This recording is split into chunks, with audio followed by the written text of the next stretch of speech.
Bismillah, elhamdülillah, vassalatu vassalamu ala rasulillah, amma ba'd, assalamu alaikum.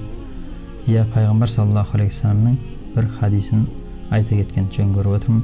Payg'ambar sallallohu alayhi vasallam кейбір narsalarda o'ltirishga ruxsat beradi. Soning birinchisini aytadigan bo'lsak, egiu quyruq, және tishxan. Бәрімізге белгілі, егер үйімізде тышқан, egiu quyruq bo'lатын bo'lsa, uydегі заттарымызды құртатыны белгілі. Міне осындай адамға зиян келетіні болған үшін оны өлтіруге рұқсат берген екен. Екінші жылан. Жыланды да Пайғамбар саллаллаху алейхи вассалам өлтіруге рұқсат берген. Бірақ ғалымдар басқа бір хадисіне сүйене отырып айтады, егер де жылан ала болса, немесе жуан және қысқа болса, оған үйден шығып кетуге мүмкіндік беріңдер дейді. Өйткені ол жын болуы мүмкін дейді. Бірден өлтірмей, оған шығып кетуге мүмкіндік беруіміз керек екен. Және үшінші өлтіруге рұқсат берген нәрсе ол көкшаян дейміз. Көкшаянның зиян екені бәрімізге белгілі. Егер шағатын болса, адамды тіпті ол өлтіріп те жіберуі мүмкін.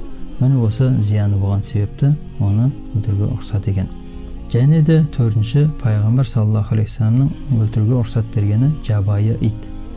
Жабайы иттерді міне жаңалықтардан да көріп жатамыз.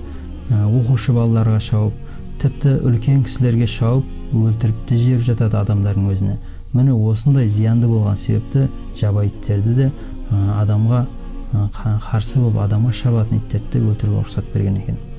Және бесіншісі хидда дейді арабша, бір қырғиға ұқсас келген бір құс. Қазір міне WhatsApp желісінде жүріп жатқандай құсты өлтіруге рұқсат берген. Қандай құсты? Ғалымдарымыз осы қазір күнде зерттеп қараса, қай жерде өртенген болса, жаңағы қырғиға ұқсаған құс сол өртенген жердің бір бұтағын алып басқа бір жерге тасып, басқа жақтарды өртейді екен. Не себепті?